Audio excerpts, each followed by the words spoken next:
Vamos tirar agora aplicações de Apocalipse 13. Faremos isso em 2 aulas.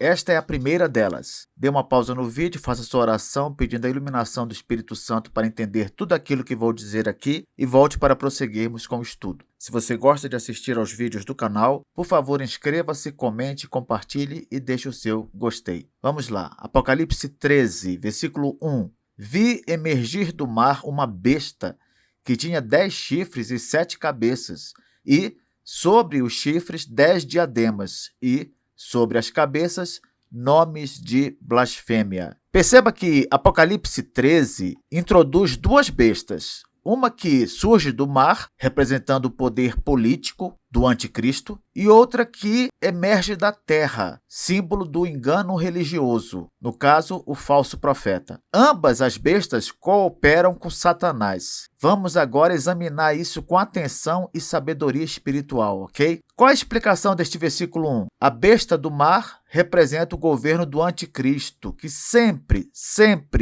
será hostil a Deus. Os nomes de blasfêmia mostram sua arrogância contra o Senhor. Qual aplicação podemos tirar daqui? Que devemos ter cuidado com sistemas políticos ou sociais que desafiam a Deus. Nem todo governo ou ideologia são neutros. Muitos promovem valores anticristãos. Então, preste atenção nisso para identificá-los. Veja se o governo de ocasião não está tomando atitudes, criando leis, promovendo programas que são, de uma ou outra maneira, contra aquilo que a Bíblia ensina, contra aquilo que a Bíblia manda. Nós temos de ter um senso muito crítico com respeito a isso. Não podemos simplesmente pensar: vou exercer o meu direito de cidadão e vou votar. Não, temos de analisar o candidato, ver qual é a sua proposta. Mais importante do que nos agradar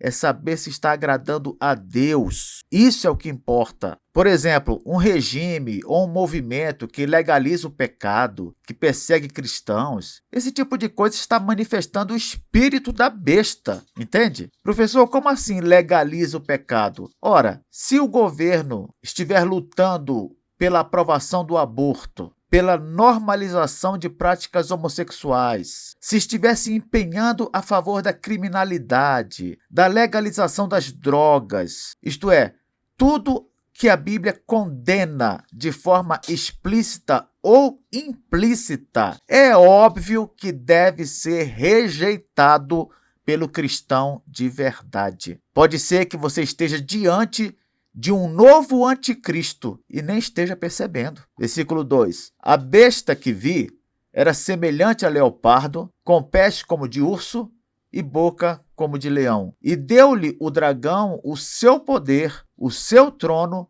e grande autoridade. A besta do mar é o anticristo, já sabemos disso. Aqui nesse versículo temos que ele reúne características de alguns animais. É rápido em sua eliminação da presa, como o leopardo, é forte em seus ataques, como um urso, e destroça seus inimigos com a boca de um leão. Além disso, o anticristo, ele conta com o poder de Satanás. Como assim? Com certeza ele tem a capacidade de seduzir os não crentes, exatamente como o diabo. A aplicação aqui é a seguinte: discirna, diferencie as influências por trás do poder. Se todos querem seguir alguém assim, isso não deve nos causar espanto, mas não devemos seguir na mesma toada. Lembre-se, o mundo jaz no maligno. É de se esperar que uma pessoa desse naipe aqui seja admirada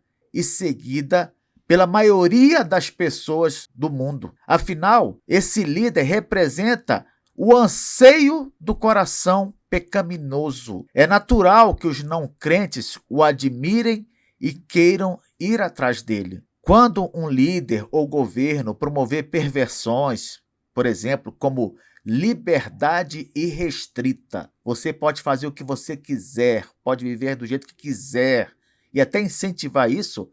Avalie. Será que tal pessoa quer apenas popularidade ou quer abrir portas para o pecado? Não se deixe enganar. Versículo 3. Então Vi uma de suas cabeças como golpeada de morte, mas essa ferida mortal foi curada, e toda a terra se maravilhou, seguindo a besta. Aqui é lógico que está mais para uma referência ao diabo, aquele que está por trás do anticristo, do que para a besta. Não é isso? É uma falsificação do Cristo ressuscitado. Por quê? Porque Jesus de fato morreu, mas ressuscitou. Satanás não chegou a ser morto com a vitória de Cristo na cruz do Calvário, mas com certeza recebeu um golpe fatal ali. E por isso, por não ter morrido, continua agindo. Mas não dá para comparar o que ele sofreu com aquilo que nosso Senhor sofreu por nós. O fato é, nem todo milagre ou recuperação é de Deus. Satanás foi atingido, foi ferido mortalmente, mas, por incrível que pareça, continua ativo no planeta Terra. Por quê? Porque o diabo também é capaz de algumas coisas. Logo, nem todo milagre é de Deus. Professor, como é que eu faço então? Como é que eu faço para diferenciar se uma coisa extraordinária é de Deus ou é do inimigo? Examine os frutos, não apenas os feitos. Examine os discursos por trás das ações. Às vezes você vê alguém com grandes poderes, até mesmo no campo espiritual, e quando você vai examinar o discurso por trás, o ensino por trás, a doutrina que a pessoa entrega é completamente contrária às palavras de Deus. Então, repito, examine os frutos, examine o discurso, examine o ensino, não fique apenas com os feitos. Versículo 4. E adoraram o dragão, porque deu a sua autoridade à besta. Também adoraram a besta, dizendo: quem é semelhante à besta? Quem pode pelejar contra ela? Meu irmão, minha irmã, presta atenção aqui. A humanidade, quando ela presta culto a um líder como o anticristo, na verdade ela presta um culto indiretamente ao próprio diabo. Não à toa, os seguidores de líderes comunistas os reverenciam de maneira fanática, religiosa. Você já observou isso? Adoram-no como se fossem perfeitos. Isso porque são incapazes de ver seus defeitos. Fale de um líder de esquerda para um de seus seguidores e você vai ver o que é uma pessoa irada, descontrolada. Sim, beiram ao fanatismo religioso. Que aplicação podemos tirar disso aqui? Evite idolatrar qualquer poder humano. Quando você deposita confiança cega em governos, ideologias, artistas, instituições, você está em risco de idolatria. E aqui eu acrescento, seja um líder de esquerda ou direita, porque maldito o homem que confia no homem. Se você disser frases como só fulano pode salvar o país, repense. Quem é seu verdadeiro Senhor? Menos, irmão. Menos. Não exagere na confiança naquilo que um ser humano pode fazer. Nossa confiança, acima de tudo, deve estar em Deus. Líderes passam, Deus não. Versículo 5. Foi-lhe dada uma boca que proferia arrogâncias e blasfêmias, e autoridade para agir 42 meses. Olha, o anticristo, ele sempre vai agir com arrogância contra Deus durante toda a era da igreja. Se ele governar um ano, pode ter certeza, será um ano agindo contra a Bíblia, contra a igreja, nas leis e regulamentações que defender e nas causas que resolver abraçar. Diante disso, enxergue além das aparências. Leia os planos de governo, veja quem está do lado desse governo, veja que tipo de pessoas o defendem. Por exemplo, vozes que ridicularizam a fé, seja da mídia, seja de líderes ateus, seja de influenciadores, apoiam esse líder? Apoiam? Então, abra seus olhos. Não existe aquele ditado bem conhecido, diga-me com quem andas e direi quem tu és? Pois bem, quem está do lado desse governante? Versículo 6. E abriu a boca em blasfêmias contra Deus, para lhe difamar o nome e difamar o tabernáculo, a saber, os que habitam no céu. A besta do mar, ou o anticristo, tanto faz, ataca diretamente aqueles que pertencem a Deus, isto é, os próprios crentes. Então, já que isso vai acontecer mesmo em governos assim, fique firme quando zombarem da sua fé. Se alguém zombar de você ou persegui-lo durante essas governanças, não se espante. Você simplesmente está sendo alvo da fúria da besta contra os santos. O apóstolo Paulo já alertava: todo aquele que quiser viver piedosamente em Cristo Jesus sofrerá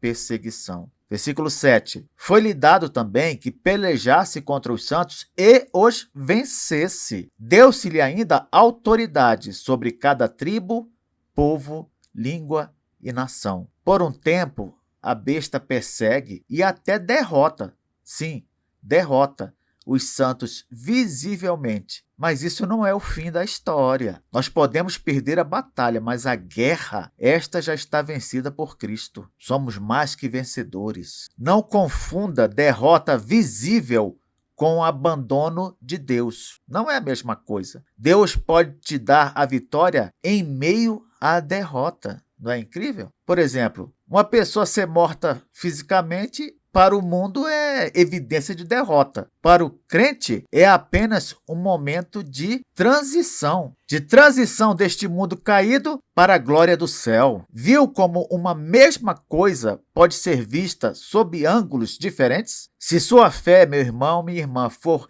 ridicularizada na universidade, se você for excluído por valores cristãos, lembre-se sempre, você pode parecer vencido aos olhos humanos, mas permanece vencedor em Jesus Cristo, nosso Senhor. Versículo 8 diz: e adorá-la-ão todos os que habitam sobre a terra, aqueles cujos nomes não foram escritos no livro da vida do Cordeiro, que foi morto desde a fundação do mundo. Só aqueles que têm seus nomes no livro da vida resistirão à sedução da besta, do anticristo. Não se junte aos perdidos nessa blasfêmia. Mas, professor, será muito mais fácil viver neste mundo se nós mudarmos de lado. Sim, é verdade. Mas por quanto tempo? Tiago já ensinava em sua epístola: a vida é como neblina, passa